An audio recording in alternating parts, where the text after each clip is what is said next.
Friends techno 1767కి అందరికీ స్వాగతం. మీరు డేట్ వచ్చేసరికి మే 28, 2024 టైం వచ్చేసరికి 4 PM అవుతుంది. ఇప్పుడు వరకు న్యూస్ అయితే ఇవి. ఫస్ట్ వచ్చేసరికి హానర్ నుంచి హానర్ ఒక టీజర్ రిలీజ్ చేసింది. కమింగ్ సూన్ అని చెప్పేసి హానర్ 200 సిరీస్ని వీళ్ళు టీజ్ చేస్తూ ఉన్నారు. 200 సిరీస్లో మొత్తం 2 ఫోన్స్ మనం ఎక్స్పెక్ట్ చేయొచ్చు. Honour 200 and honour 200 pro model 8H Gen 3 ప్రాసెసర్తో వస్తుంది.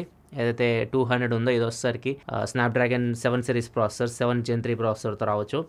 అండ్ ఇది టాప్ మోడల్ ఏదైతే ఉందో అది కొద్దిగా ఇంట్రెస్టింగ్ అనిపిస్తుంది మనకి ప్రో మోడల్. దీనిలో మనకి బ్యాక్ సైడ్ 2 50 మెగాపిక్సెల్ కెమెరాస్ ఉంటాయి. ఒకటి మెయిన్ కెమెరా, ఒకటి టెలిఫోటో లెన్స్, ఒకటి వైడ్ యాంగిల్ కెమెరా కూడా ఉంటుంది 12 మెగాపిక్సెల్ కెమెరా. అండ్ ఫ్రంట్ వచ్చేసరికి 50 మెగాపిక్సెల్ కెమెరా ఉంటుంది. 5200 mAh battery, 100 watt fast charging సపోర్ట్తో వస్తుంది.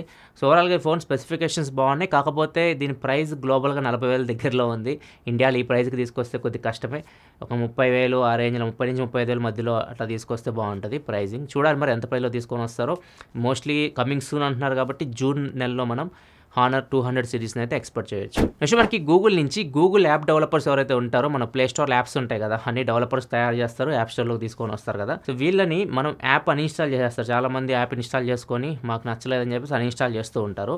మన డేటాని వాళ్ళు స్టోర్ చేసుకోకుండా మన డేటా మొత్తం డిలీట్ చేసే విధంగా గూగుల్ అయితే యాప్ డెవలపర్స్ని కోరుతుంది. అసలు మీరు డేటా ఉంచుకోకూడదు యూజర్స్ అని చెప్పేసి. దీనికోసం ఆప్షన్ కూడా తీసుకొని వచ్చింది.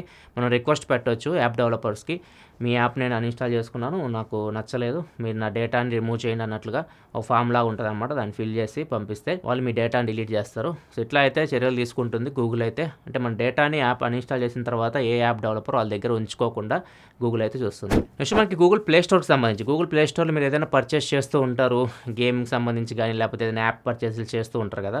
ఇట్లా మీరు పర్చేస్ చేస్తున్నప్పుడు మీకు పేమెంట్ పేజ్కి వెళ్ళారనుకోండి, పేమెంట్ పేజ్లో మీ డెబిట్ కార్డు, ఇంటర్నెట్ బ్యాంకింగ్ ఈ డీటెయిల్స్తో పాటు కింద ఒక ఆప్షన్ అయితే యాడ్ చేస్తున్నారు. ఈ ఆప్షన్ వచ్చేసరికి ask someone else to pay అని చెప్పేసి. సో ఒకవేళ మీరు ఎవరికైనా పంపించాలనుకుంటున్నారు, దాని మీద క్లిక్ చేసి ఎవరికైనా మీరు షేర్ చేస్తారనుకోండి లింక్, వాళ్ళు ఆ లింక్ యూజ్ చేసి పేమెంట్ చేసినా కానీ మీకు పర్చేస్ అయితే అయిపోతుంది. సో ఇట్లా ఒక ఆప్షన్ తీసుకొని వస్తున్నారు. మీరు ఒకవేళ మీ ఫ్రెండ్స్కి షేర్ చేయాలనుకుంటే లింక్ షేర్ చేయొచ్చు, వాళ్ళు మీ ప్లేస్లో డబ్బులు అయితే పే చేస్తారు. నెక్స్ట్ న్యూస్కి వెళ్ళే ముందు డీల్ ఆఫ్ ది డే చూసుకుంటే SanDisk 1 TB SSD ఇది ఎక్కువ మా ఆఫీస్లో కూడా చాలా ఉంటాయి ఇవి. ఇది తక్కువ రేటుకి అయితే వస్తుంది. నార్మల్గా ఇది 8,000 ఆ రేంజ్కి అమ్ముతుంటారు. ప్రజెంట్ అయితే సెల్లింగ్ ప్రైస్ 7,299 రూపాయలకి అయితే వస్తుంది. అండ్ దీని మీద 730 రూపాయలు సిటీ బ్యాంక్ మీద మీకు డిస్కౌంట్ వస్తుంది. అంటే 6,569 రూపాయలకి 1 TB SanDisk SSD అయితే వస్తుంది. డీల్ లింక్ కింద డిస్క్రిప్షన్ ఉంటుంది, అక్కడ నుంచి మీరు చెక్ చేయొచ్చు. ఇంకా ఎక్కువ డీల్స్ కావాలనుకుంటే మన టెలిగ్రామ్ ఛానల్ లింక్ కూడా కింద డిస్క్రిప్షన్ ఉంటుంది, అక్కడ నుంచి మీరు చెక్ చేయొచ్చు. నెక్స్ట్ మనకి యూట్యూబ్ ఒకవేళ మన డెస్క్టాప్లో మీరు యాడ్ బ్లాక్ ఎక్కువ ఆన్ చేస్తూ ఉంటారు. యాడ్ బ్లాక్ ఆన్ చేస్తే ఇప్పుడు ఏం చేస్తుందంటే మీరు యూట్యూబ్ వీడియో ఓపెన్ చేయగానే స్టార్టింగ్ ఓపెన్ అవుతుంది, డైరెక్ట్ ఎండింగ్కి వెళ్ళిపోతుంది. మధ్యలో మీకు ఏం చూపించట్లా, వీడియో మొత్తం చూపించట్లా, ఎండింగ్కి వెళ్ళిపోయి క్లోజ్ చేస్తుంది వీడియోని.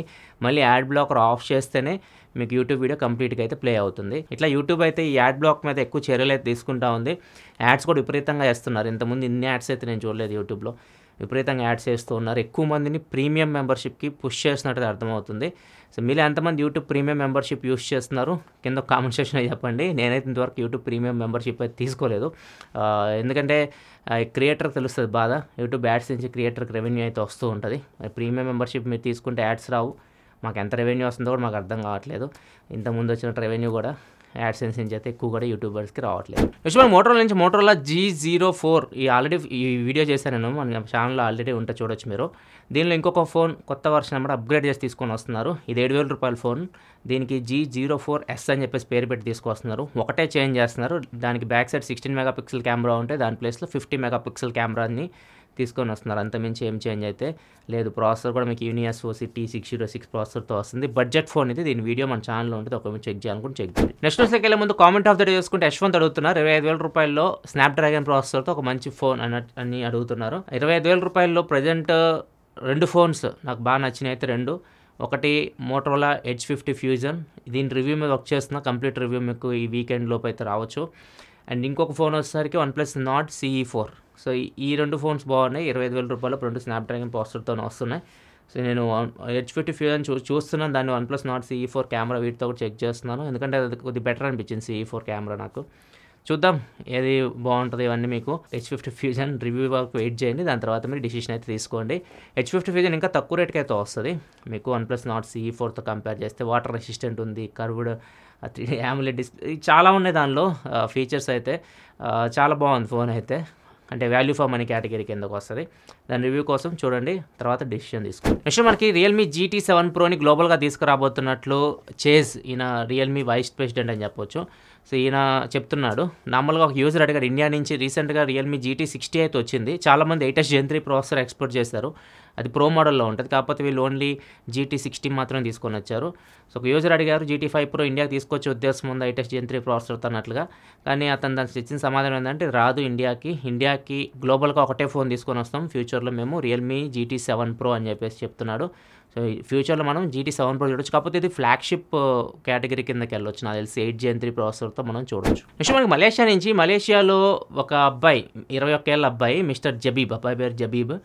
ఈ అబ్బాయికి ఒక హ్యాబిట్ ఉంటుంది అన్నమాట. మీలో చాలామందికి ఈ హ్యాబిటే ఉంటుంది.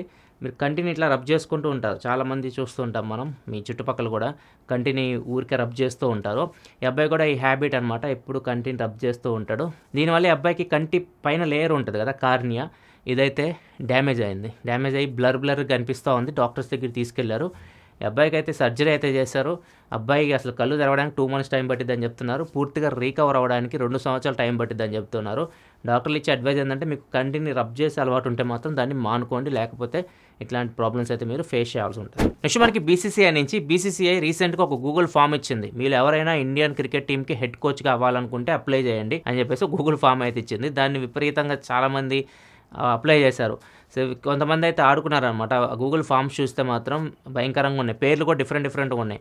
నరేంద్ర మోడీ, అమిత్ షా, సచిన్ టెండూల్కర్, మహేంద్ర సింగ్ ధోని, వీరేందర్ సెహ్వాగ్, ఎవరిని వదలలేదనమాట. అందరి పేర్లు పెట్టేసి అప్లై చేసి పడేశారు. అన్నీ ఫేక్ అనమాట. సో ఈ ఇండియన్ క్రికెట్ అప్పుడే చెప్పాను, ఇది ఆల్రెడీ ఇంతకుముందు కవర్ చేశాను ఇది న్యూస్లో. ఇండియన్ క్రికెట్ టీం కోచ్ కావాలంటే సో వాళ్ళకన్నా ఎక్స్పీరియన్స్డ్ ఎవరైతే మనకి ఆల్రెడీ సీనియర్ క్రికెటర్స్ రిటైర్ అయి ఉంటారో వాళ్ళని అప్రోచ్ అవ్వడం బెటర్. సో వాళ్ళ దగ్గర నాలెడ్జ్ ఉంటుంది, క్రికెట్ నాలెడ్జ్, వాళ్ళకి కోచింగ్ ఇచ్చేంత. నార్మల్ పీపుల్కి వీళ్ళు గూగుల్ ఫామ్ ఇచ్చి అప్లై చేయండి అంటే ఇట్లనే ఉంటుంది. అమెరికాకి వెళ్ళాలంటే చాలా కష్టం, ఎందుకంటే వీసా అంత ఈజీగా అయితే దొరకదు. చాలామంది వీసా కోసం అప్లై చేస్తూ ఉంటారు, రిజెక్ట్ అవుతూ ఉంటాయి, చాలామంది డిసప్పాయింట్ అవుతూ ఉంటారు. ఒక పంజాబ్ చెందిన ఒక వ్యక్తికి ఇలానే అతను అమెరికా వెళ్ళాలని చెప్పేసి వీసా కోసం అప్లై చేశారు, కానీ రిజెక్ట్ అయింది. సో ఇతను నార్మల్గా అందరిలాగా బాధపడి ఊరుకోకుండా, సో అయితే అమెరికాలో మనకి అమెరికా పేరు చెప్పుకొని ఒకటి గుర్తొచ్చింది మనకి, స్టాచ్యూ ఆఫ్ లిబర్టీ. సో ఇతను ఇల్లు కట్టుకుంటున్నాడు, ఇంటిపైనే స్టాచ్యూ ఆఫ్ లిబర్టీని పెట్టేసాడు అనమాట. సో తను నాకు అమెరికా వీసా రాదని చెప్పేసి నిరసనగా ఆ స్టాచ్యూ ఆఫ్ లిబర్టీని తన ఇంటిపైన అయితే పెట్టాడు. ఇదేం నిరసన నాకైతే అర్థం కాలేదు. సో ఇట్లా కూడా ఉన్నారన్నమాట పబ్లిక్. ఇదే ఫ్రెండ్స్, బొరకుంది న్యూస్ అయితే. ఎపిసోడ్ అయితే లైక్ చేయండి. మళ్ళీ మనం రేపటి టెక్ న్యూస్లో కలుద్దాం. అప్పటి వరకు సెలవు, బాయ్.